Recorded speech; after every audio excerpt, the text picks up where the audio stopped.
Selamat pagi Taruna, bertemu dengan saya dalam materi produk kreatif dan kewirausahaan.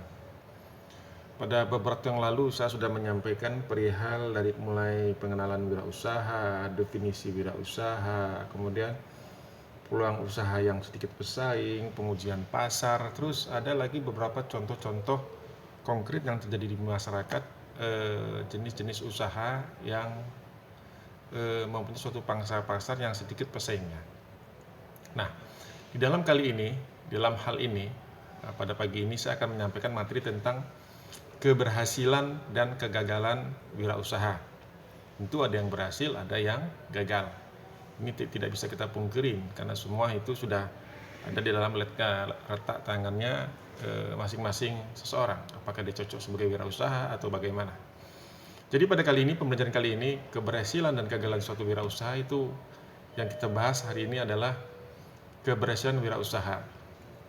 Ya, dari sisi pengusaha, ini meliputi dari keberhasilan seorang wirausaha itu kita lihat dari sisi pengusaha yang meliputi daripada jujur, ya, jujur terhadap diri sendiri, orang lain, dan tujuan yang akan dicapai.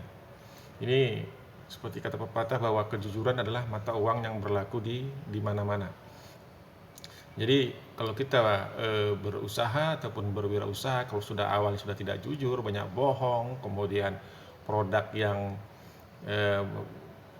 yang jelek dikatakannya bagus, yang sudah expired ataupun yang sudah kadaluarsa dikatakan masih baru dan sebagainya. Itu sudah tidak jujur, otomatis dia akan merusak pangsa pasar kita dan orang tidak akan berbelanja ataupun beli barang-barang tersebut kepada kita lagi. Itu yang pertama adalah kunci kejujuran. Yang kedua, apa yang membuat seseorang itu berhasil dalam berwirausaha yaitu disiplin dan berani. Ya, pertama disiplin dan berani itu karena memang sudah ada bakat dagang. Bakat dagang itu biasa diturunkan dari orang tua, keluarga, ataupun karena dia sudah mempunyai suatu keinginan ataupun cita-cita, ya, itu menjadi seorang wirausaha. Kalau sudah diniatkan menjadi cita-cita, pasti dia akan berusaha untuk mempelajari seluk-beluk tentang wirausaha ataupun perdagangan. Mungkin pengalaman dan pengetahuan dan karena keyakinan dan fasilitasnya seperti itu saya sampaikan tadi. Yang pertama jujur, kedua pun disiplin dan berani. Dan berani pun karena bakat, kemudian pengalaman dan pengetahuan, dan juga karena keyakinan dan fasilitas. 4. Menguasai bidang usaha yang akan kita geluti. Apa yang kita kepingin, apa yang kita yakinin untuk kita sebagai seorang wirausaha. Apakah nanti seperti beberapa contoh yang lalu ada seorang penjual botol aqua, dia membuat suatu penemuan yang katakanlah yang sederhana, tapi itu hal-hal yang menarik bagi pembeli untuk memiliki. Kalau kamu lihat kembali ke belakang pada materi saya, botol aqua yang bisa berbicara, itu kamu lihat videonya di situ.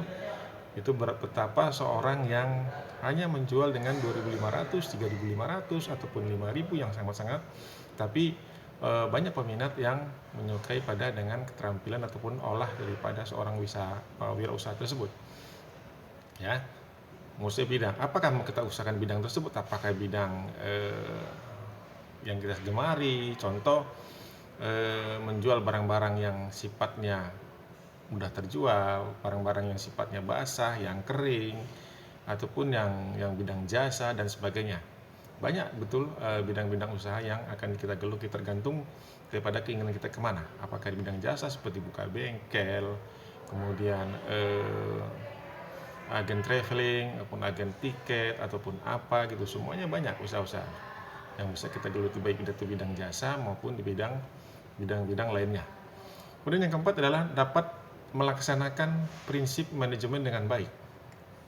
Ya, artinya apa? Nah, setiap seorang wirausaha ini harus dapat melaksanakan prinsip manajemen itu dengan baik. Artinya adalah ketika kita mengeluarkan dana sekian banyak, dana sekian, kemudian yang kembali pada kita harus dengan ada suatu kelebihan ataupun menghasilkan suatu keuntungan ataupun laba, ya. dan menghasilkan suatu keuntungan yang laba yang tentu sesuai dengan aturan-aturan baik dari sisi agama kita maupun dari sisi bisnis ataupun seorang wirausaha. Kemudian kita perhatikan dari tadi yang kita lihat dari sisi pengusaha yang meliputi ada 4 macam tadi ya. Yang pertama jujur, disiplin dan berani, kemudian menguasai bidang usaha yang digeluti, dapat melakukan prinsip manajemen dengan baik. Kemudian dari sisi produk kita lihat di sini ya. Memiliki keunggulan yang berarti bagi konsumen, apakah dari segi harga, kualitas, produk, kemudian prestise, manfaat dan sebagainya kan. Ya itu kalau ini kadang-kadang agak sulit kita untuk mencapai seperti ini ya. Nah, dari sisi produk ya kan. Jadi produk-produk apalagi yang sedang tren seperti sekarang ini. Ya kan, kalau beberapa contoh video yang sudah saya tayangkan beberapa waktu yang lalu bahwa dengan hanya seorang botol aqua bekas itu bisa menjadi seorang komoditi yang digemari oleh suatu masyarakat. Ya, botol aqua yang bisa berbicara. Nah, ini salah satu contoh. Kemudian apalagi yang sedang digandrungi masyarakat saat sekarang ini. Nah, pada saat pandemi sekarang ini adalah orang banyak mempergunakan pulsa ya. Kuota itu bisa dimulai dengan hal-hal yang sederhana. Kamu jadi agen pulsa, kemudian kamu beli agen pulsa tersebut, kamu bisa jual kepada yang terdekat dulu, kepada keluarga, adik, saudara dan lain-lain.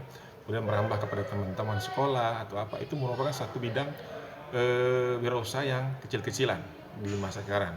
Orang bisa melirik sekarang adalah di bidang telekomunikasi ini begitu sangat menjanjikan. Nah, kemudian suatu saat nanti mungkin orang akan berpikir berubah ketika masa pandemi ini berakhir, orang tidak akan berbuat suatu ataupun menjual lagi produk yang sama. Ya, dia akan beralih ke tempat yang lain. Itulah namanya wirausaha. Kemudian didukung oleh promosi yang efektif kepada publik. Ya, bisa promosi ini dari mulut ke mulut ya. Nah, contoh seperti saya bilang tadi, kamu menjadi seorang agen pulsa ya, yang mulai dari 5.000 di isi pulsa 5.000, 10.000 ya kan, 20.000, 50.000 dan seterusnya. Itu dengan hanya mendapat keuntungan yang sedikit, bisa dari 10.000 misalnya katanya bisa 12.000 ataupun 20.000 menjadi 22 dan seterusnya ya kan. Kemudian kegagalan, tadi kita sudah cerita tentang keberhasilan suatu usaha yang dari 1, 2, 3, 4 lah, itu dari sisi pengusahanya, kemudian dari sisi produk ya kan. Kemudian kegagalan wirausaha, apa saja sih kegagalan seorang wirausaha? Biasanya yang pertama adalah tidak ada perencanaan yang matang. Ini tidak betul-betul matang, karena kalau sudah kita komitmen menjadi seorang wirausaha, kita tentu harus tentukan modal. Ya, betul-betul punya suatu perencanaan yang matang. Kita mau buat apa? Apakah mau jadi pedagang, atau mau jadi reseller, apakah mau menjadi bidang jasa atau bidang teknik dan lain. Itu harus kita rencanakan dengan matang ya kan. Karena kalau terus rencana kita main masuk aja terus segala macam, main coba-coba, tidak kita rencanakan, ya otomatis akan banyak kegagalan yang akan kita dapati. Kemudian bakat yang tidak cocok. Contoh, katakanlah kita sekolah di SMK, sekolah kejuruan, tentu yang kaitannya dengan masalah sekolah kejuruan di bidang kita, ya. Ataupun bisa memang bakat kita itu akan terlihat, bakat seseorang akan terlihat oleh orang lain. Oh, cocoknya di sini, oh cocoknya di sini, ya. Nah, seperti itu, bakat yang tidak cocok untuk berjualan, bukan tidak cocok untuk berwirausaha, ya kan. Katakan orang sedang ramai-ramainya sekarang ini